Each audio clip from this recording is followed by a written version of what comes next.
celebrated skier folks and qualified to smirk. I've skied more hills than any man from Frisco to New York. But talking about the skiing I've done is my one and only quirk. Hello, my name's Bob Braudis. I was the sheriff in Aspen for 24 years. I moved here in '69, and I've got some stories to tell. Really interesting stories, but I'm going to have to change the names to protect the guilty. Let's start off with, do this chronologically.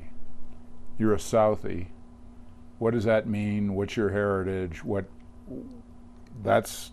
Southies has a reputation. It has a connotation. How did that experience shape you? And so let's go back. My first memories were as an infant, maybe 1 year old, at the Squantum Naval Air Force Base in Squantum, Massachusetts. I was born while my father was at sea during World War II on a merchant freighter that was carrying troops between here and Europe. I remember seeing a telegram from ships at sea to my mother saying, "I hope the snotty-nosed bastard is healthy." That was his welcome to me to the world. I woke up one day in a crib on a Naval Air Force base post-war, and then we moved shortly thereafter to Dorchester, and a couple of years later we looked at an apartment in South Boston. I remember carrying my model Texaco gas station with little cars and trucks that would pull into the lubrication bay and looking at what was to be my bedroom. I was maybe 3 at the oldest. Anyway, most of my memories from 3 to 15 were growing up in South Boston, Massachusetts. I didn't know its reputation for crime and for the mob and for the Winter Hill Gang and for Whitey Bulger until I became a young teen. Then I realized that every block in my neighborhood had a gang. I was a member of a gang. Shortly thereafter, I was sort of promoted to be the gang leader, and we did some bad stuff. We didn't go out intentionally to hurt anybody. On occasion we did, but ripping people off, ripping businesses off, spooking houses was all part of the sport. The Boston police hated me and my gang, and when they caught us doing something wrong, they would kick our asses. They would beat us up. And we would lay there on the street saying, "That's okay, but please don't call my mother." The biggest fear was we get home and Mom had got a call from the Boston police. That happened more than once. I went to all Catholic schools from kindergarten till high school. Through high school, the Sisters of Charity of Nazareth at St. Bridget's School got me for 8 years, then the Jesuits got me for the next 4 years. Then the University of Buffalo got me for the next 6 years, which it took me to get a bachelor's degree in history. So that is a very brief compilation of my life from Southie to Buffalo. The big change in my life came when we moved from South Boston to Buffalo. My dad, who was a corporate transfer, bought a house in an upper middle class neighborhood in Buffalo. All of a sudden, I was invited to events that I didn't even know what they were. They were debutante parties. I had to buy tuxedos. At first, I rented them, and I started buying them. When I moved out here, I brought 6 tuxedos with me. They sat in my closet for about 4 years, gathered a lot of dust. I took them to the thrift shop. I went from the sort of upper class East Coast to the Wild West in 1969. Thank you. You were made the leader of your gang. Are you a natural leader? Talk about that, if you will. Without aspiration or a will to become a leader, in gang societies, power flows upward. You don't announce you're the leader. The gang members make you the leader. That happened to me 2 or 3 times in Boston. When I moved to Aspen, I was pretty much low profile until I became a deputy sheriff, hired by my mentor and the guy who taught me mostly of what I know about law enforcement, Dick Keenest, Sheriff Dick Keenest. I was elected the first patrol director under his administration. The rank and file of deputies under Dick Keenest's democracy form of management decided to have the deputies elect their leader, and I got elected patrol director. And I sort of climbed those rungs of the Dick Keenest Sheriff's Office ladder until I was the director of operations. Dick Keenest laid a lot of the responsibilities on me. I met them, and then I was appointed county commissioner. Michael Kinsley resigned to take a job with Rocky Mountain Institute, and he asked me to apply for his vacancy. I sort of laughed at Michael. I said, hey, 100 guys that want to be commissioner without running for it are going to apply. What chance do I have? He said, just trust me, apply. So I filled out the application to replace Michael Kinsley as a county commissioner. Several months went by when I got a call from my secretary. She said, you got it. I said, I got what? She said, you're the next commissioner, which meant I had to resign my job with the sheriff's office because of inherent conflict of interest. The commissioners form the budget for the sheriff. They control his finances. You can't be a commissioner and a deputy sheriff. So I resigned a job that paid twice as much as commissioner. One of my daughters was still in college. I remember paying her tuition with a Visa card, and I think I'm still paying that off. It lived through the last 30 years. But Dick Keenest eventually asked me to replace him when he retired. So in 1986, I decided that land use and zoning, which is 95% of a commissioner's workload, a real yawn, wasn't for me. Public safety was where I belonged. So in '86, I ran for sheriff, and I was successful, and then I was re-elected 5 more times. So I served 6 4-year terms as sheriff, and I retired in 2011. So every step of the way, there's people identifying you as a leader, as someone who can do this, moving up, moving up, moving up. And what are your qualities, do you think, that people notice? I mean, now you're extremely articulate. You're tall, big guy. A lot of leaders, corporate leaders, are not short. What else? Tell me about you and how other people saw you as a leader. Is that a fair question? Well, Putin is 5'6", and he is a world leader. So height and leadership are not always equatable. I was told that my size intimidated people. I disagreed with that because I never used intimidation as an intentional tool. I think my leadership came from honesty and calling it like it is, and then being able to, as you said, articulate the issues to whoever the real leader was. Dick Keenest was my boss. Half of the problems that I had to solve were caused by another one of his employees, a high-ranking employee who didn't agree with Dick Keenest nor I on philosophy, especially related to law enforcement. So he would cause problems and I would solve them. And eventually Dick Keenest made the decision that he wanted me to replace him, and I did. So it was a natural progression, something I never dreamed of as I grew up hating policemen, hating the establishment, hating control, being a rebel. All of a sudden, I was authority. And I believe that my flexibility, my willingness to listen to anybody's pitch and then make a decision based on the common sense of what they were pitching, led to my being accepted by the rank and file in the sheriff's office, and eventually the rank and file of the electorate of Pitkin County, Colorado.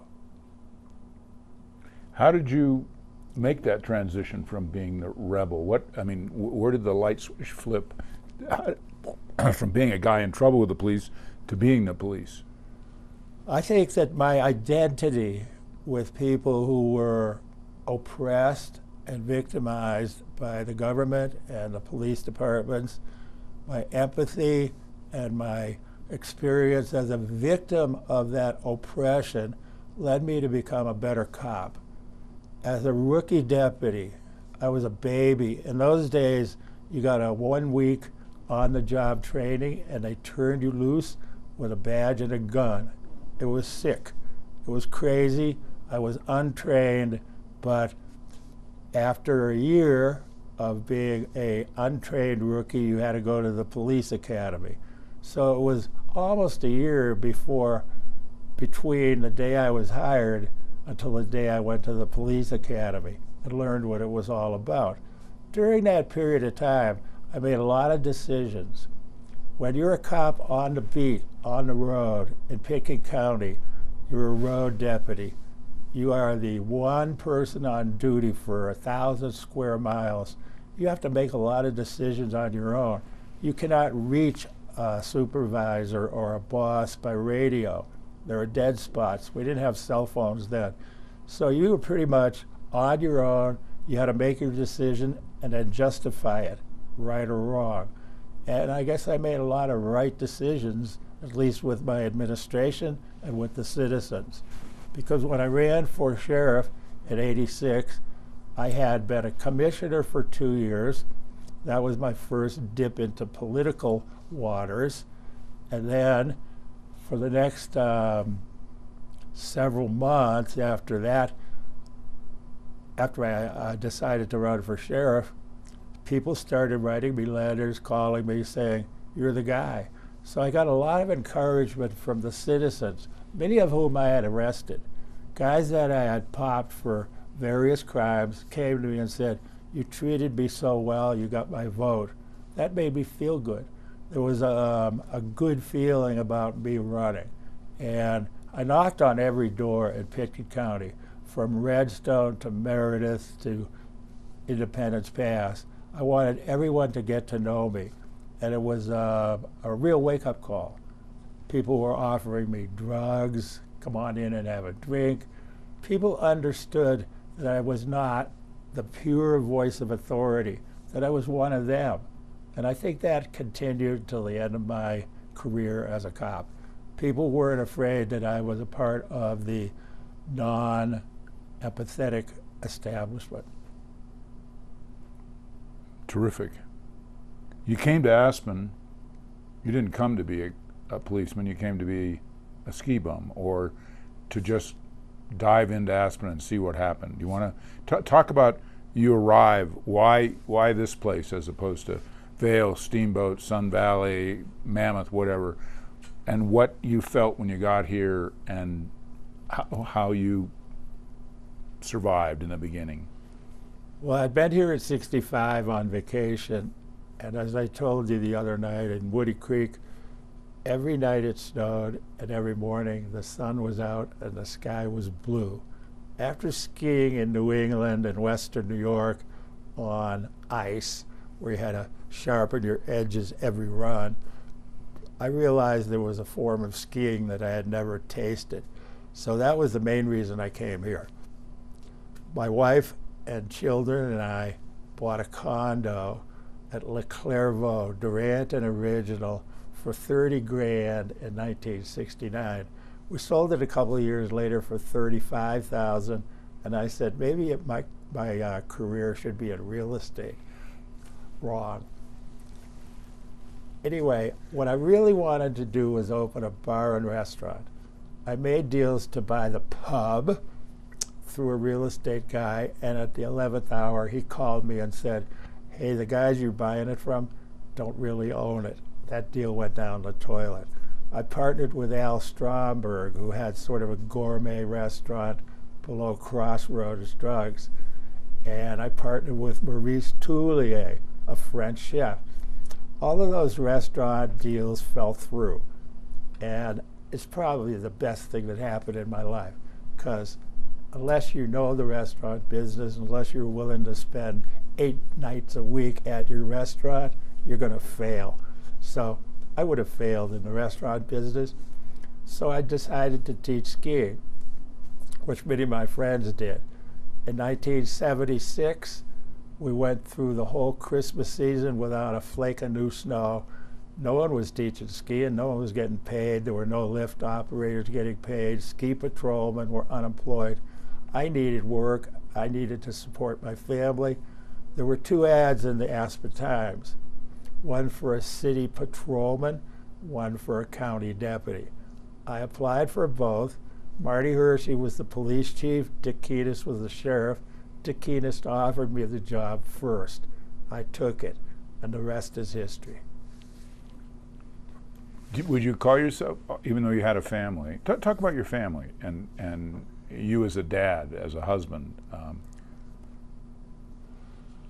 My wife and I raised my children until she had some serious medical problems. We split custody after our divorce, and on a very poignant night in around 76, I had the kids for the weekend. I took them home to her house, and she said in front of them, "I don't want them anymore." I was dumbfounded. The kids were hugging my legs. I said, "Get in the car." I went back to my home in Woody Creek, and I called my lawyer. And a year and a half, 2 years later of seeing therapists and psychiatrists, the judge awarded me full custody.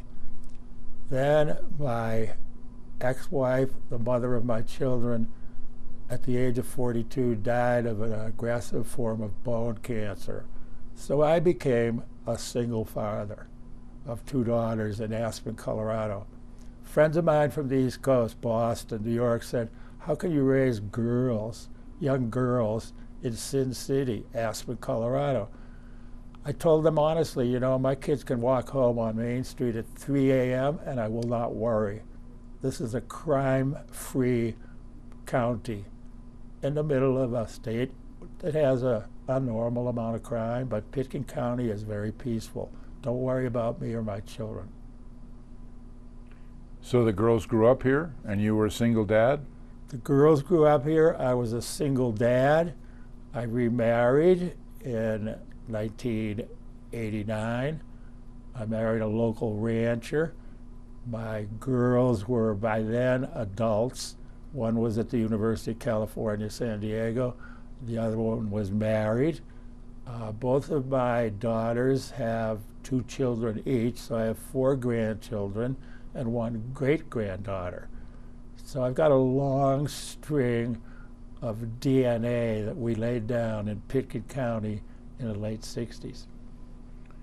At one point in our conversation the other day, you alluded to yourself as a freak, a hippie.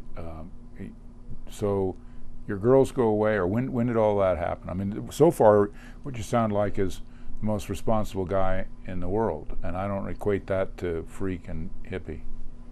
Well, I wasn't the best father in the world, but I was a damn good one. My one daughter never went away. She married a local guy and raised her family here. My other daughter went to UCSD, San Diego, got a degree in urban planning. I went to her graduation in La Jolla. She said, "Daddy, I want to spend the next 3 months working for the city of San Diego as a lifeguard." She had a job prior to that as a lifeguard. She was doing reef rescues, surf rescues. She loved being a lifeguard. I said, "Sure." In September, I had her a gig at the Aspen, Pitkin County planning office as an intern. She wants to be a planner. This is a great learning experience. She called me and said, "Hey, Daddy, you're going to hate me." I said, "Why?" She said, I don't want to be a planner, I want to help people. I said, what does that mean? I want to be a physical therapist. Well, what does that mean? Another 2 years in college. Okay. So Heidi came back here and worked as a physical therapist for 20 plus years in Basalt, retired recently, and now is a massage therapist. She went to Eagle and took an 18-month certified massage therapy course, and that's what she's doing. My other daughter, Stephanie, is working for the Ballantine collection of flooring, marble, granite, you name it, carpets, a local company. So they're both here. All of my grandchildren and one great-grandchild is here. Let's go back to, again, you're the responsible, loving, caring, great father. Where did this reputation or perception of you being a wild man, a so-called hippie, or someone out of the conventional picture, was it accurate, or did people say that about you?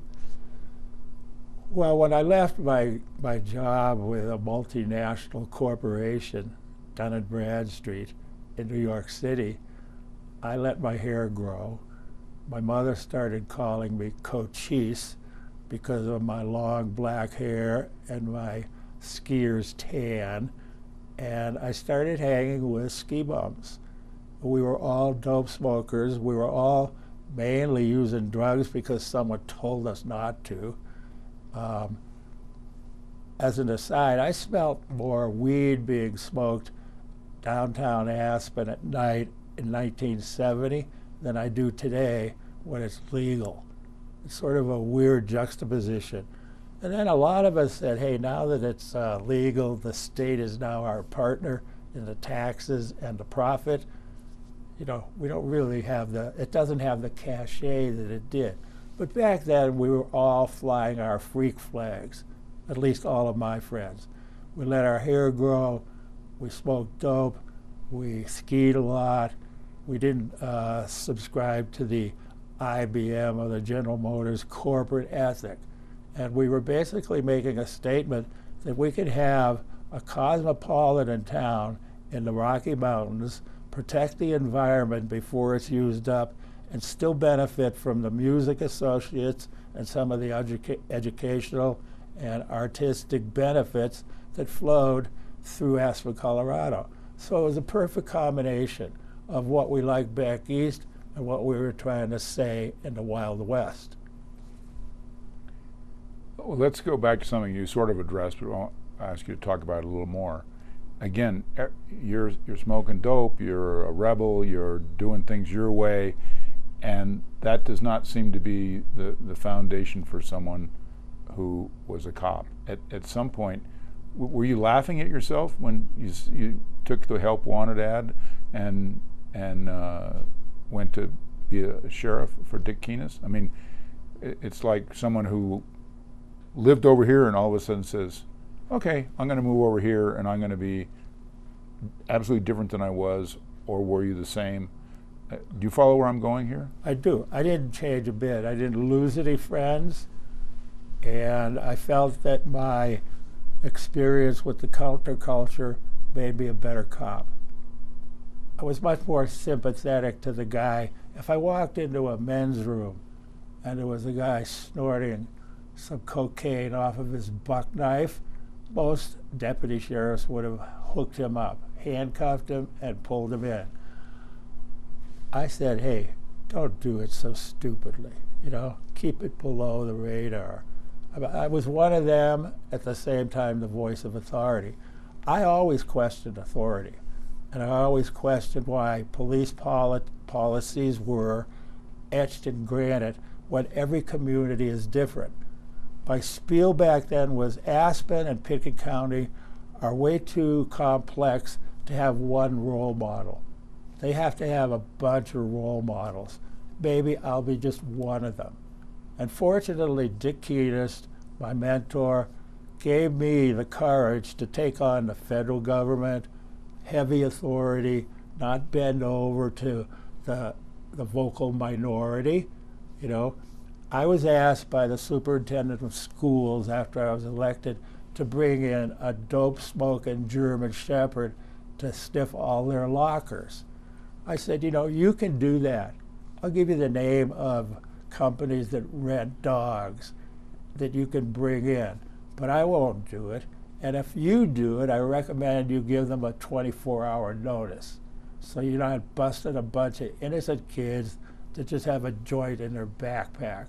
Well, he listened to me. He didn't do a surprise raid. So there was always that dividing line between dopers and non-dopers. And I used to give a lot of speeches to Rotary clubs, Snowmass Rotary, Carbondale Rotary, Aspen Rotary. And from year to year, I would start my speech by saying, how many of you Rotarians, by a show of hands, could at least entertain a dialogue about legalizing marijuana? And I'd say in the late 80s, 30% of them would hold up their hands. And they were the oldest, richest, and smartest guys in the audience. Towards the end of my speech-giving days, it was closer to 90%. People realize that legislating against morality is a loser. You know, we tried it with prohibition, a bad experiment. Today, I think there are still a lot of prohibitionists against weed. They would love to see weed pushed back into the illegal box. But I think the cat's out of the bag, the horse is out of the barn. I don't think Jeffrey Sessions, Attorney General, could ever shove legal weed back into the box in Colorado, Washington, and those other states. Were you ever conflicted? Did you ever say, by definition as a sheriff, I'm supposed to arrest these people, I'm supposed to put them in jail or punish them somehow, and yet I'm not going to do that? That's an interesting dichotomy for me, and it some people would say it's either brazen or it's courageous. I don't know what. I think it was intelligent. I was given total discretion by my boss, Dick Keatist. Prosecutorial discretion lies in the hands of the district attorney. The district attorney sees people based on police discretion. So when you start, the bottom of the food chain is the cop who makes the arrest or doesn't make the arrest. If he makes the arrest, it's handed over to the prosecutor, and what happens beyond then is not up to the cop. But where the rubber meets the road is where the cop runs into the guy committing the crime. If I considered someone not that big a threat to the social fabric, he's not a predator, it's not a violent crime, I had the discretion to take him home, to let him go, or to hook him up. And I was reinforced with that power by my boss. It's up to you. I hired you to make those decisions. I said, great. And I made those decisions. Yes, I made some bad decisions. I stopped 2 guys for speeding in Shale Bluffs one day. I let one go. I wrote the other one a speeding ticket because of attitude. They both worked for the Snowmass Ski School. When they got to the locker room, they compared notes. And the guy who got the ticket pled not guilty in court, alleging that I had stopped his colleague for the same 65 and a 45 or whatever it was, and let him go. And the judge had questions. Why did I write this guy and not that guy? And I said, the first guy said, sorry, I was speeding. I was safely speeding, but I knew I was speeding. You got me. And I said, okay, I'm going to give you a warning. The other guy accused me of having a bad radar gun, not knowing what I was doing. I said, okay, let's let the judge decide. So as a baby rookie deputy, you learn by making mistakes. You have to be able to defend your decisions. That was the one thing I learned there.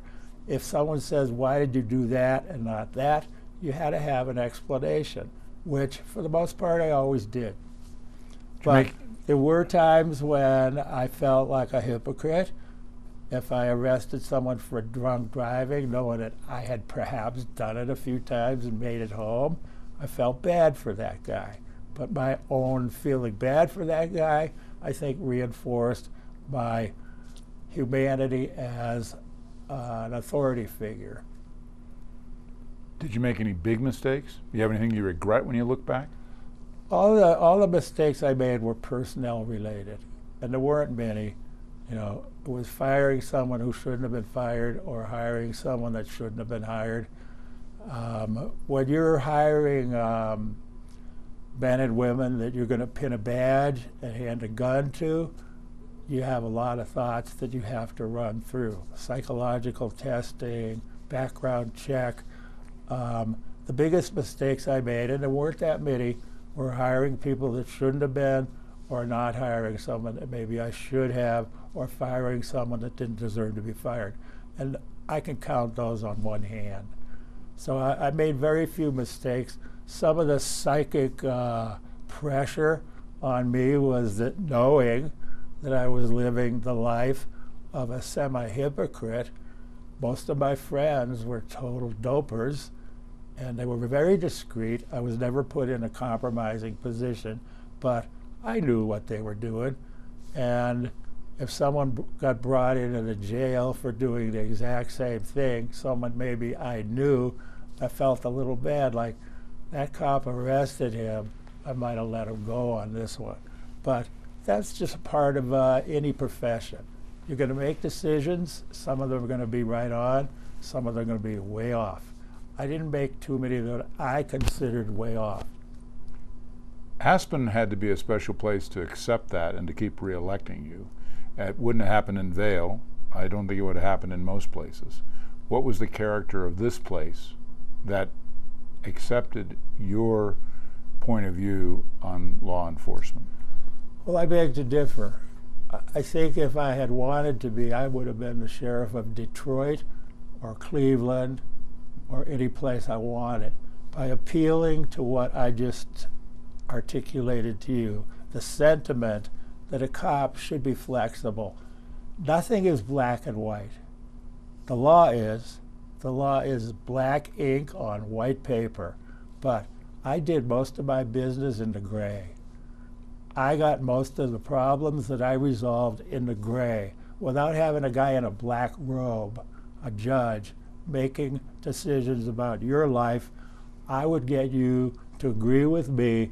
Let's make this decision together. We'll keep you out of the court system.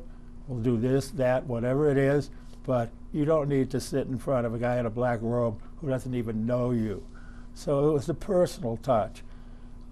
We've had suicides here, as you know. Most of them are people we knew. One of my deputies called a friend of his who had been a New York City cop for 30 years.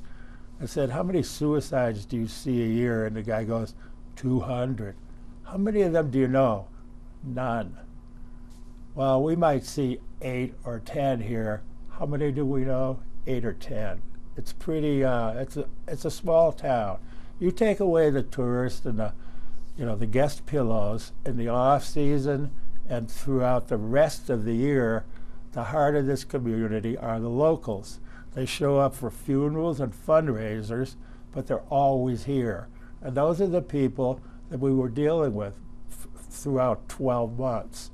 You know, we have the tourists for 3 or 4 months in the winter, a couple of months in the summer, but the people who voted for us or voted against us are here all year long.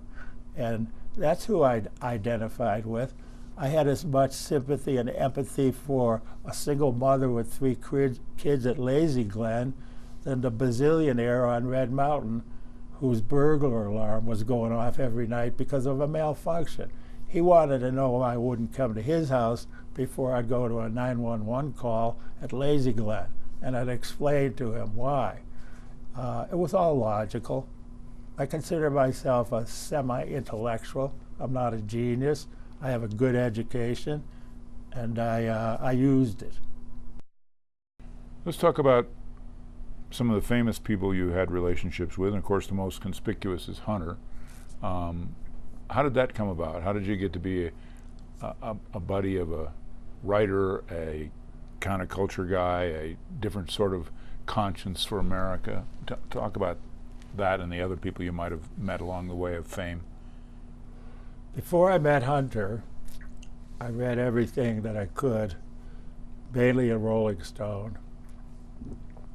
I read Hell's Angels. Fear and Loathing in Las Vegas hadn't come out yet. He decided to run for sheriff of Pickett County after promising Joe Edwards if Joe would run for mayor, Hunter would run for sheriff. Joe ran for mayor, lost by 5 votes, I think, to Eve Holmeyer. Hunter had to live up to his end of the bet or the agreement, and in 1970 he announced he was running for sheriff. I signed up with his volunteers. My job was to get ski bums to register to vote. And I had a lot of friends with long hair, skied every day with me, were living in vans at the Highlands parking lot, or in someone's basement, or in a woodshed, or in their car.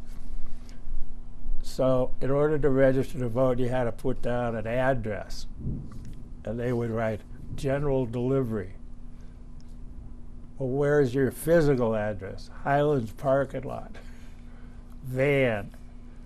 And we took those to the county clerk, and she accepted them. She said, unless there's a challenge, these people can vote. So we started snowballing. We called it freak power. The opposition called us freaks.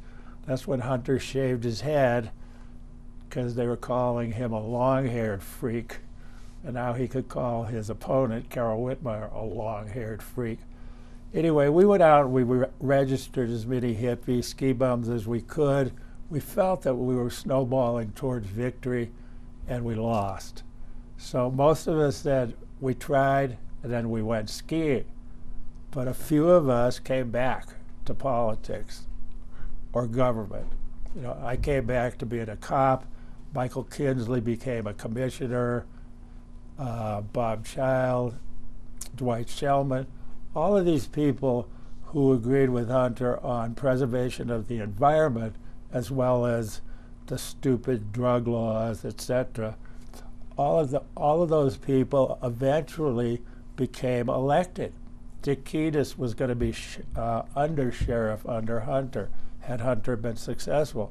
Dick Keenest, who was a certified cop, was going to be his chief deputy. Dick Keenest is the guy that hired me. So that family we sort of formed in 1970 spread and still exists today in the politics of Pickett County. You're not going to get elected here saying, elect me and we'll pave paradise and put up a parking lot. It's save the water, save the air, save the quality of life. And as I've said, security and safety are a huge component of quality of life. And you're very safe here in Pickett County, statistically. One reason for that is the people here have too much to lose. You know, if you win a fight these days, you're going to lose the lawsuit. If you beat the crap out of some guy in a bar, he's going to sue you and wind up with your real estate or a big chunk of your wealth. So people here, I think, are very nonviolent. They have too much to lose. Domestic violence pervades the whole socio-economic spectrum. Rich guys beat up their wives, poor guys beat up their wives. We have domestic violence, and we do a real good job on it here. When I was a baby deputy, if you and your wife got into a brawl, it would be, hey, you got a friend you can stay with tonight? Yeah, you get out of the house, kiss and make up tomorrow. Today, if there's probable cause that a crime was committed, the cop has to make an arrest. The women's lobby has moved cops into the 21st century through legislation. That's a big change. So most of our arrests for assault are misdemeanor domestic assaults. I had 2 years in the mid-90s where I didn't have one felony assault in Pickett County. Because we have to fill out FBI crime statistics annually. 2 years in a row, we had no felony assaults here. So, Aspen, if a Venusian came from Venus and landed here, and came up to me and said, "You're an Earthling. All Earthlings have product. What's your product?" I would go, "Peace. Peace is my product, and business is damn good, right here in Pitkin County." So, keeping the peace is I think, the prime job of cops, keeping the peace. Fabulous. Talk to me a little bit more about Hunter and how you might have influenced him and how Hunter Thompson influenced you and why there was a depth of the friendship that there was. He always respected my education. Would you start with Hunter Thompson? Yeah, Hunter. Hunter and I met in early 70s. We met when he was running for sheriff, but he wouldn't remember me. We started seeing each other socially right after then, and when I became a deputy in 76, I became a more valuable friend to Hunter. He would call me about various issues.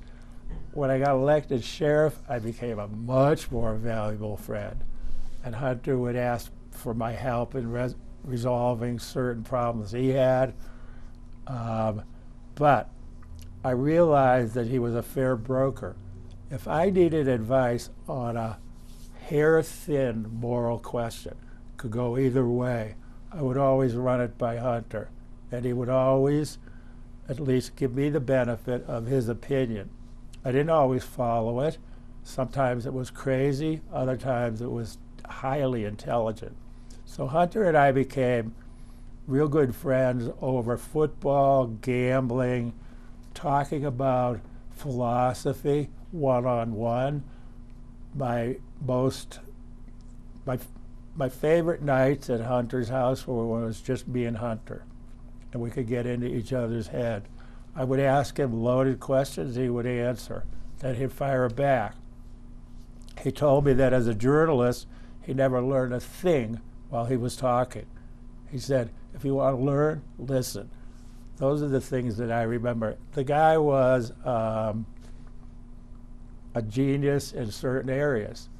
As a journalist, gonzo journalism to me is heavily fact-based, where the facts are all checked, coupled with a heavy dose of imagination.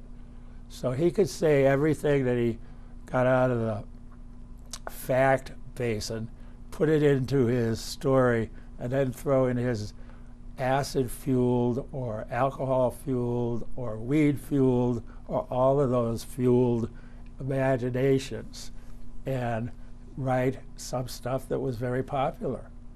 I was never a big fan of the imaginative stuff, but I loved his journalism. And he wrote some good stuff about Nixon, who we all sort of hated. If you lived in Aspen, you had to hate Nixon. He tried to stay out of local politics. It was hard to get him to go on stage at the Wheeler. He did it for the community school, George Stranahan's pet school.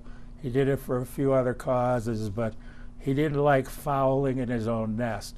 He'd much rather take on national or international issues than local issues. But we did pick up the anti-737 cause at the airport, and we won in every precinct in Pitkin County against the ski company who wanted 737s on final, 2 minutes out, 10 minutes out, one taken off. It would have been cruise ship tourism, drop off 200 people every 10 minutes. We fought that mainly because Woody Creek was in the flight path, and Woody Creek spread the word throughout all 14 precincts. Even Redstone voted against expanding the airport. So we won that one big time.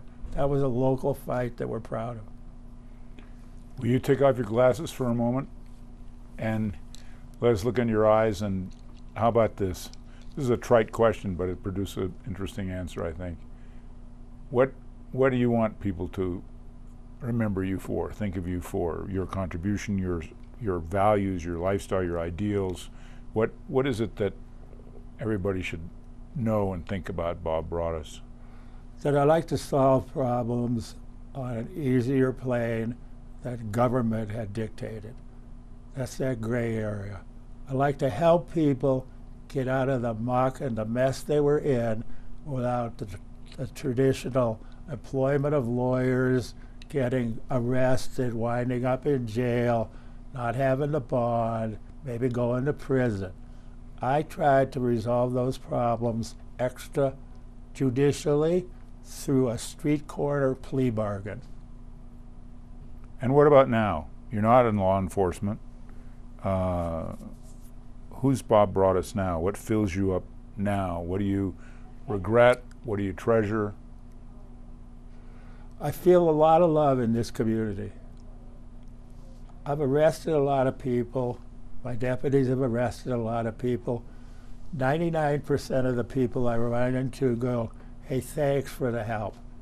You helped me in 1979, or your deputy helped me last year. I think I have spread that, let's try to help people instead of punish them. I've spread that ethic throughout the people who worked for me and the people who work for my successor, Joey DeSalvo, who's as good or better a sheriff as I ever was. He has a big heart, I have a big heart. We try to solve problems without milking the blood out of the participants.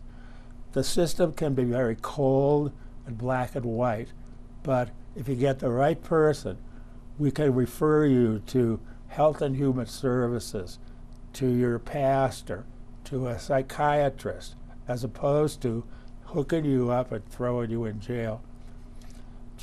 Running a jail is a part of the duty of every sheriff in Colorado. It was the least favorite part of my duties. I didn't like putting humans in cages, just to warehouse their flesh until they could make bond or get an adjudication. Back in the late 60s, early 70s, my friends and I would open all the dog kennel cages and let all the strays out, because we didn't like to see dogs shivering in an outdoor cage back then. The same friends shot out the first traffic light at Main and Mill. We didn't like change. You have to absorb change. Change is going to occur. So I feel that even though I've seen a lot of change here, part of my legacy will be trying to hold it back, trying to keep the community policing ethic here, as opposed to bringing in people from out of jurisdiction to police people in Pickett County. There's an old saying that unexamined life is not worth living. I presume you've examined your life and that you are proud of what you've done and fulfilled by it and content. Are those fair characterizations? I don't have an awful lot of guilt hanging over my head. You know, we all do. And if you dig deep enough, you'll find something that, you know, I shouldn't have done that. But I was born and raised a Roman Catholic. Guilt was whipped into us. I was an altar boy. I thought of becoming a priest. My mother talked me out of it. I thought of becoming a doctor. Medical school talked me out of that. I thought of teaching history. I got a degree in history. But I moved here, I became a ski bum, and then a cop, and then a sheriff. I don't have many regrets.